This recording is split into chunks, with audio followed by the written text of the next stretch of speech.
بسم الله الرحمن الرحيم. إن الحمد لله نحمده ونستعينه ونستغفره ونعوذ بالله من شرور أنفسنا وسيئات أعمالنا. من يهده الله فلا مضل له ومن يضلله فلا هادي له.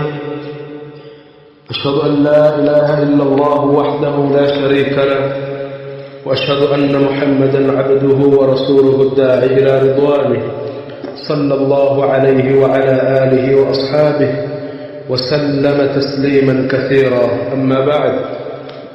ndugu zangu katika imani, kalima yetu ya leo kwa idhni ya Allah subhanahu wa ta'ala tutazungumzia makanatul ummi fil islami, nafasi ya mama zetu, makanatul ummahati fil islam, nafasi ya mama zetu katika Uislamu. Uislamu umempa nafasi gani mama mzazi ambaye amekuzaa wewe Muislamu au mtu mwingine ambaye utakuwa unasikiliza kalima hii? I'lamu ayuha almuslim, jua ewe Muislamu, inna makanata al-ummi fil islami, kwamba nafasi ya mama katika Uislamu makanatun adhimatun wa manzilatun rafi'a. Hakika nafasi ya mama ina nafasi kubwa katika Uislamu, una nafasi adhim na manzila yake ni manzila ya juu sana. Fahiya madrasatul akhlaq, hakika mama ni chuo cha tabia. Mama ndiye mwalimu wa kwanza wa tabia, wa manba'ur rahma, lakini vile vile mama ndiye tibuko la huruma, wa awwalu man yadrisu al-imana fi qulubi al-abna, na mama ndiye mtu wa kwanza anayepandikiza imani katika nyoyo za watoto.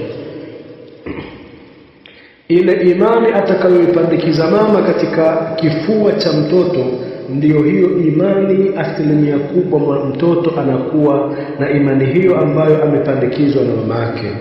Hivyo basi ndugu zangu, faja'alaha Allah subhanahu wa ta'ala, akamjalia mama, Allah akamjalia mama ruknan asasiya fi bina'i al-usra, akamjalia mama au akamfanya mama kuwa ni nguzo kubwa, nguzo ya msingi katika kujenga familia, wastiqamati almujtama'i, lakini vile vile akamfanya mama kuwa ndiyo sababu ya kutengamaa jamii. Mama atakapokuwa amesimama vizuri, kwa maana atatengeneza vizuri watoto wake ambao ndio watakwenda kuitengeneza jamii ikawa vizuri na ikawa sawa sawa. Sasa waqad khassa Allah ta'ala, na akahusisha Allah subhanahu wa ta'ala li ummi bimazidi takrim, Allah akamzidishia mama kuwa na anabidi akirimiwe zaidi, kukawepo na ziada ya mama kukirimiwa, lima tatahammal min almashaqqati alhamli walwilada, kutokana yale anayoyabeba mama katika magumu na mazito ya kubeba mimba na kuzaa, waradhaa watarbiya, lakini na mashaka na mazito anayoyapata wakati wa kunyonyesha na wakati wa malezi. Faqala azza wa jalla, Allah subhanahu wa ta'ala akasema, wa wasayna al-insana biwalidayhi hamalathu ummuhu wahnan ala wahnin, na hakika tumewahusia wanadamu. Na hapa ndugu zangu, hawaambiwi Waislamu pekee, bali wanaambiwa watu wote namna vile watakavyowachukulia wazazi wao, hasa kina mama.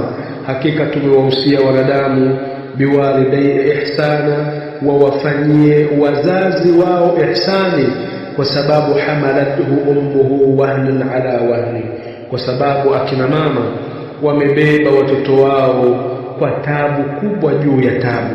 Wa fi sunna, na katika sunna ya Mtume sallallahu alaihi wasallam, taakidun adhimun lihaqqiha, amefundisha Mtume akaweka mkazo katika haki zao kuwa ni haki kubwa. Haithu qala Rasulullah sallallahu alaihi wasallam, pale aliposema Mtume sallallahu alaihi wasallam, aljannatu tahta aqdami al-ummahat, hakika ya pepo iko chini ya nyayo za mama zetu. Dalalatun ala anna birraha, hiyo ni dalili kwamba kuwafanyia wema, kumfanyia mama wema, wal ihsana alaiha, na kumfanyia ihsani, sababu li'a'dhami thawabi, ni sababu ya mtu kupata thawabu kubwa pale atakapokuwa amtendea mama wema wa hali ya juu.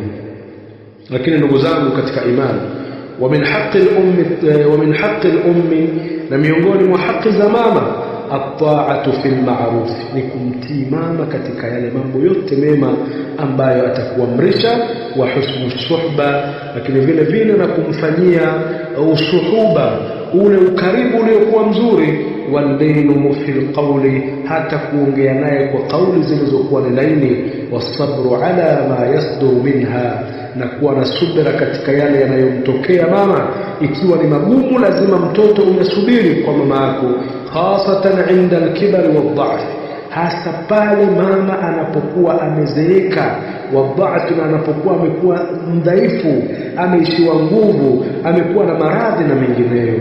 Faqad naha al-islam an adna maratib al-adha, hakika Uislamu umezuia kumuudhi mama kwa maudhi yale chini kabisa.